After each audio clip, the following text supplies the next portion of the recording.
My name is Julian Mercer.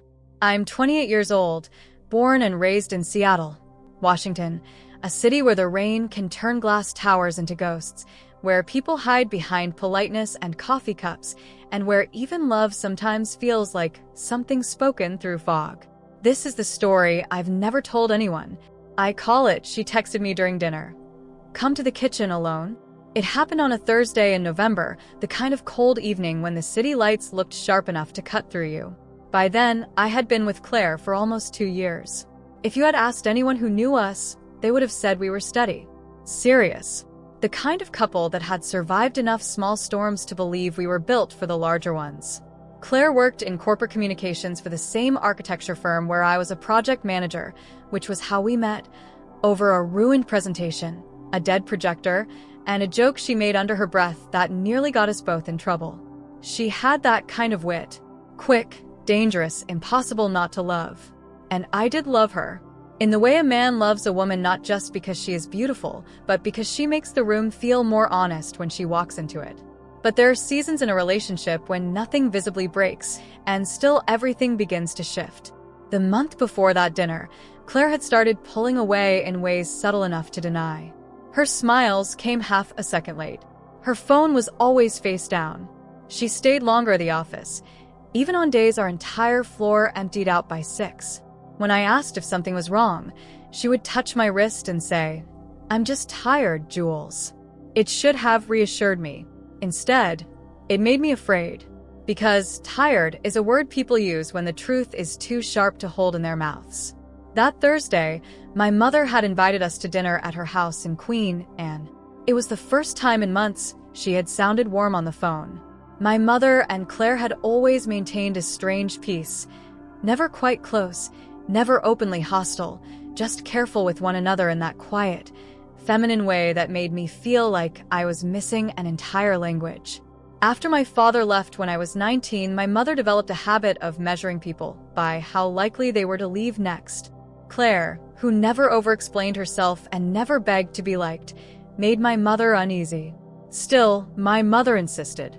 "Bring her," she said, "and wear something decent for once." When we arrived, the house smelled like rosemary, butter, and something roasting slowly in the oven. My younger sister, Hannah, was already there with her fiancé, Ben, and the whole place glowed with candlelight and forced normalcy. A record played softly in the sitting room.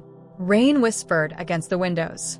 From the outside, it could have been any elegant family dinner. From the inside, it felt like a stage set waiting for the actors to forget their lines. Claire looked beautiful that night. She wore a dark green dress under a wool coat, her hair pinned back loosely, small gold earrings catching the light when she turned her head. But she was quieter than usual. Not rude, not cold, just distant, as if part of her was listening for something far away. Dinner began well enough.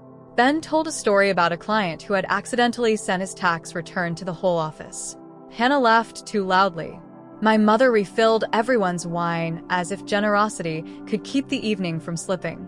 Claire smiled in the right places. I answered questions about a hospital project my firm was trying to salvage after a disastrous budget review. On the surface, everything moved with the practiced rhythm of family. But then my mother asked Claire, with a brightness too polished to be innocent, "And how is work these days?" Still spending all those late nights with Adrian. The fork in my hand went still. Adrian Cole, senior partner, brilliant, respected, married. The man who had recently taken Claire onto his rebranding account, a high-stakes project everyone in the office talked about like it was a golden elevator. Claire lifted her eyes slowly. "Sometimes it's a big campaign." My mother gave a soft hum. "I'm sure it is." I knew that tone. I had heard it all my life. It was the sound she made when she wanted blood on the table but preferred someone else to cut first. "Mom," I said quietly. "What?" she replied. "I'm only asking." Claire placed her napkin in her lap with careful precision. "It's fine." But it wasn't fine. I could feel it. Beneath the table, her knee was tense against mine. Then Hannah, trying to rescue the moment, said, "Julian says you might get promoted." Claire looked at me, not warmly, Not angrily. just with a flash of something unreadable. I didn't say might, I answered. I said she deserves it. For 1 second, I thought that might soften her. Instead, her gaze dropped to her phone, which had lit up beside her glass. I saw her read something, saw the color change in her face, only slightly but enough. Enough for the air in my lungs to tighten. Then my own phone vibrated in my pocket. I took it out under the table. It was from Claire. Come to the kitchen alone. I looked up at her immediately. She didn't look back. My mother was speaking again, something about holiday plans, but her voice had become a blur under the pulse in my ears. Claire set down her wine glass and stood. "Excuse me," she said. "I need some water." Nobody questioned it. Why would they? A few seconds later, I rose too quickly, nearly catching my knee on the edge of the table. "Bathroom," I muttered. No one stopped me, but I felt my mother's eyes follow me from the dining room. The hallway to the kitchen was dim, lit only by the yellow spill from the stove light. Rain tapped at the black window over the sink. Claire stood near the counter with both hands braced against the marble, her head bowed. For a moment, I didn't speak. I just watched her. She looked like someone trying very hard not to fall apart. "Claire," I said softly. "What's going on?" She turned, and I knew, before she said a single word, that whatever came next was going to split my life into a before and an after. Her eyes were wet, but she wasn't crying. That made it worse. "I need you to listen to me," she whispered, "and I need you not to react until I finish." Every instinct in me sharpened. "Did something happen?" "Yes," she said. Then she glanced toward the dining room, lowered her voice further, and said, "Julian, your mother asked me here tonight. Not just for dinner." A coldness went through me. "What are you talking about?" Claire swallowed. "She called me 3 days ago. She wanted to meet without telling you." I stared at her. The rain against the window suddenly sounded louder. "She told me," Claire said, each word careful, "that if I cared about you, I would leave before I ruined your life the way your father ruined hers." I felt the floor tilt under me. "What?" "She said your firm is planning layoffs. That Adrian knows. That my name has come up in conversations tied to the campaign budget. She said if things go bad at work, and if the rumors about me and Adrian get worse, you'll go down with me. She said people already think I'm too close to him." I stepped back once, as if distance could make the words less real. "That's insane. There's more." She reached into her bag with shaking fingers and pulled out an envelope, cream-colored, unsealed. "She gave me this when we arrived," Claire said. "She told me to read it in private." I took it from her. Inside was a printed photograph. It was Claire and Adrian leaving the office parking garage. Nighttime. Grainy. His hand was on her back. An angle. A second. A lie frozen into something that looked like proof. My heart began to pound so hard it hurt. "Where did this come from?" I asked. Claire met my eyes. "That's what I need to tell you." From the dining room, I heard a burst of laughter. Too loud, too sudden, like a sound placed in the wrong scene. Claire leaned closer, voice trembling now. "Julian, I think your mother hired someone to follow me." For a few seconds, the kitchen felt smaller, as if the walls had leaned inward to hear what Claire had just said. "I think your mother hired someone to follow me." The words hung there like smoke. "That's impossible," I said automatically.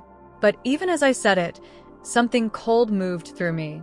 Because the truth was, my mother had always been capable of quiet wars. She didn't shout. She didn't slam doors. She simply arranged things, conversations, suspicions, small seeds that eventually grew into something poisonous.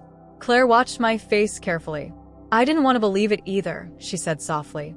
"But Julian, she told me things tonight she shouldn't know." "What things?" "She knew what time Adrian and I left the office last Tuesday. She knew the restaurant where our team had drinks after the campaign meeting. She even knew what color dress I was wearing that night." My chest tightened. None of that information was public. "Maybe someone at work told her," I said, though the explanation sounded weak even to me. Claire shook her head slowly. "Julian, your mother said something else." The rain against the window had turned heavier now, the drops sliding down the glass like thin tears. She said, Claire continued, that if I cared about you, I would leave quietly. She said I should let you believe I chose my career over you. That way your reputation stays clean when the rumors hit. I stared at her. My reputation? Yes. She exhaled slowly. Apparently Adrian's wife already suspects something. And if that scandal explodes, the firm could collapse the campaign, fire half the team, and anyone close to me will be dragged into it. That's ridiculous, I said, anger rising now. You didn't do anything. I know that. Then none of this matters. Claire looked at me with a sadness that felt older than the moment. Julian, rumors don't care about truth. She was right. In corporate offices like ours, perception was currency. A whisper could destroy a career faster than a mistake. I looked down again at the photograph in my hand. Adrian's palm on her back. It looked intimate. Too intimate. And suddenly a quiet voice inside me asked the question I hadn't allowed myself to think. What if my mother didn't invent everything? Claire noticed the shift in my face immediately. Her voice dropped. You're wondering if it's real. I'm not. It's okay, she said quietly. Anyone would. Silence stretched between us. Then she said something that hit even harder. Your mother thinks I'll break you the way your father broke her. That sentence cracked open something inside me. Because the truth was, my father hadn't just left. He had left with someone younger from his office, someone my mother had once welcomed to dinner like family. The betrayal had carved something permanent into her. And maybe, deep down, she believed history was repeating itself. I ran a hand through my hair. So, what do you want to do? I asked. Claire looked toward the dining room doorway. I was going to leave tonight. The words landed like a blow. What? She wanted me to walk away, quietly, before you got hurt. And you were actually going to do that? Her eyes glistened. I thought it might protect you. Something fierce rose in my chest. Claire, listen to me, I said. You don't get to decide that alone. I know, but... She hesitated. Then she said the thing that truly shook me. Because there's one part your mother might be right about. My pulse quickened. What part? Claire looked down at the floor. Adrian has feelings for me. The kitchen suddenly felt airless. And I asked carefully. And he told me last week. My stomach dropped. What did you say? That nothing would ever happen. Her answer came quickly, but there was pain in it. I told him I loved you. Relief washed through me for a moment. But it didn't last. Because Claire's next words followed quietly. But Julian, loving someone doesn't always stop everything from breaking. Footsteps moved faintly in the dining room. Chairs shifting. Plates clinking. Normal life continuing only a few feet away. Why didn't you tell me? I asked. I didn't want to make your life harder. My life. I laughed softly, though nothing about it was funny. Claire, you are my life. Her eyes finally met mine fully. And for the first time that night, I saw pure fear in them. Then, answer one question honestly, she whispered. Anything. If the rumors explode, if the firm turns on me, if your mother never accepts me, would you still choose me? The question hung between us like a fragile bridge. Because the truth was, love sounds simple until it collides with real consequences. And suddenly I understood something terrifying. Tonight wasn't just about suspicion or gossip.